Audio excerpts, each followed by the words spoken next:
People, just a quick note. I won't say lesson, but I call it lesson 3, so you can, because of course you know by now you need to watch them in order. Now I'm just some things I want to just say, just some extra notes I want to just say, observations and so on. Otherwise if I say it all in the previous lesson, it just gets very big. I mean, if I go to the core notes there, core notes, so page 3.10, I think it's 3.10, going down 3.10, yes. If I take that first one there, self-evaluation, it says determine the reaction, shear force, bending moment diagrams, max bending moment. Of course, the max bending moment is the largest bending moment there. Point of contraflexure, which I spoke, that's supposed to be contraflexure. If I look at the first one there, just want to say a few things about it. People now working out the reactions and drawing shear force and bending moment diagram. Ultimately, what we want to determine is we want to draw the bending moment diagram and determine the maximum bending moment. Now, when you draw this, okay, when you see a load diagram, you must already know what it's going to look like. Okay, this shear force diagram here, for example, if I draw it on there, I'm going to do it roughly, it's going to look like something. It's going to look like something. The shear force diagram, I mean, if I go like so, the shear force diagram is going to look like up, there, and there, and there, and there. That's a shear force diagram. Okay, the bending moment diagram, okay, is going to look like something. It's going to go from there to that point there, and there. It's going to be straight lines. Why is it going to be straight lines? Because there's no load there. Okay, and that value there is going to be the bending moment maximum. Okay, and notice there, I don't think I said it earlier. Okay, when you draw the shear force diagram is maximum at the supports. Remember what shear is all about. Okay, the beam wants to shear there and over there. So the shear force diagram is max at the supports. Okay, and gets less and less and less as it goes towards the center of the beam. Okay, beam W, oh my apologies, beam W. Bending moment is opposite. Okay, the bending moment is 0 at the supports and goes to the maximum as it goes towards the center of the span.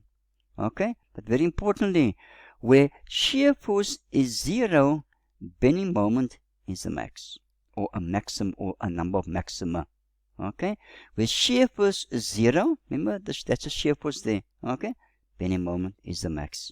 Okay, so when you look at the load diagram, you must really have a good idea of what the bending moment diagram is supposed to be looking like. Okay, let's look at the next one.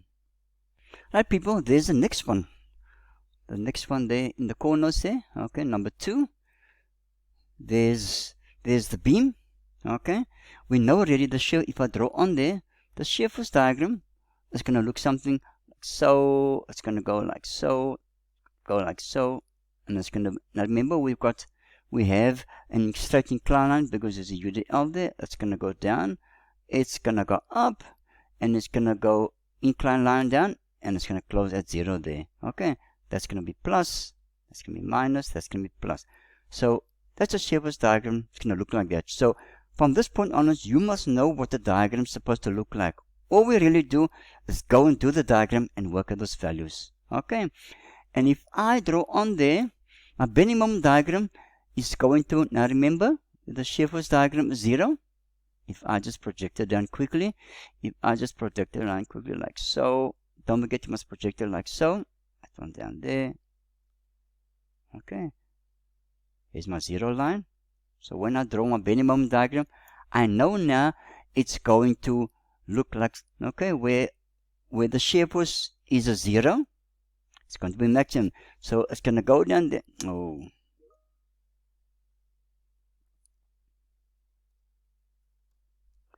So it will start there, and it will turn there because it's maximum there. Okay, it will turn there, it will go up, and it will hog there because there's support there, and go back to 0 there. So that's going to be a bending moment, and that's going to be a sagging moment. That's going to be a sagging moment. That's going to be a hogging moment.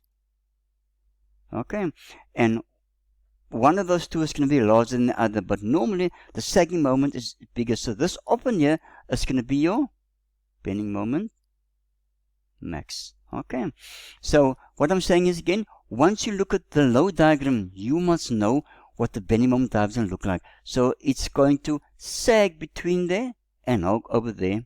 Okay, notice there, whenever we have a cantilever, we have a point of contraflexion.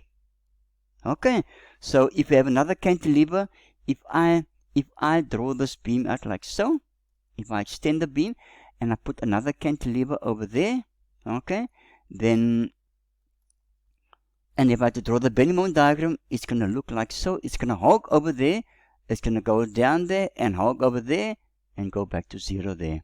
So we're going to have a sagging moment there, we're going to have a sagging moment there, and we're going to have a hogging moment over there.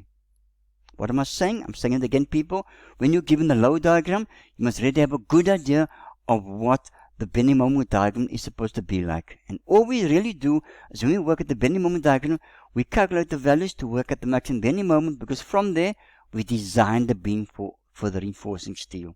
Okay, let me see if I can have a look at another one in that core notes there. Now people, there's a third one on that page there. There's the load diagram.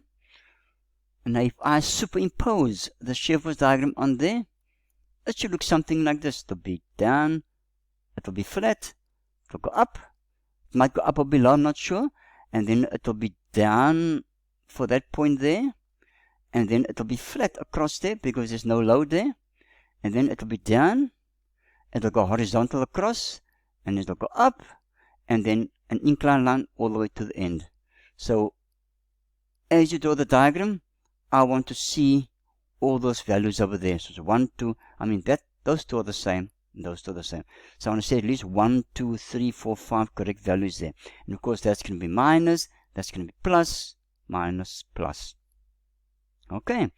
And if I superimposed the bending moment diagram on there, we've got two cantilevers. So of course the bending moment diagram will start there. It will hog there, go down and hog back up over the support there and go down to there again.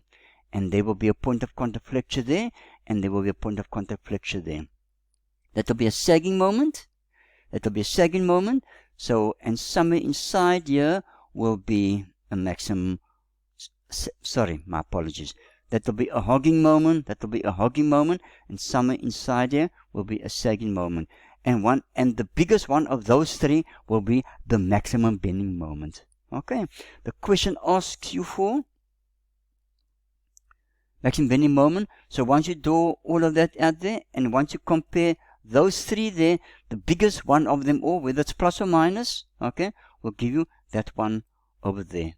Okay, so that is how you do that. And if you look at this one here, that's going to start there, go up. If I just write on here, let me see if I can write on here, comment. Yeah, if I draw the bending moment diagram on here, there's two cantilevers, so it's going to do this. It's going to hog there, go down and hog there, and go to the end there. So there we're going to have a hogging moment, there we're going to have a hogging moment, and somewhere inside here, we're going to have a sagging moment between the supports. So you hog over the supports, and you sag between the supports. And so on, and so on, and so on. And I'm going down there to the next one. There we're going to have one cantilever there, one point of contraflexure. So the bending moment diagram is going to start there, hog there, and go down, and go up and end over there, and so on and so on. Okay. So people, that's all I want to say for semi-supported beams. You should look at all the exercises there. You should actually, I'm going to go back to the top there.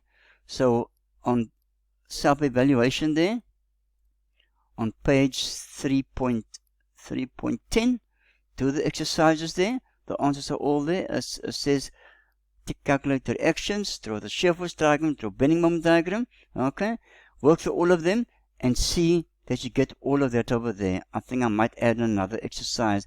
And whatever I ask you to do, you do it there. That gives you the maximum bending moment, so on and so on. Okay, so work through those, and I will give you some more with all the answers and the diagrams on. Okay, and whatever I ask you to do, you do all of them, you know now. Okay, that's just a little extra note on this lesson over here. Okay, I will see you in the next video where we will do cantilever beams and draw that shear force and bending moment diagrams for them. Okay, I'll see you in the next video.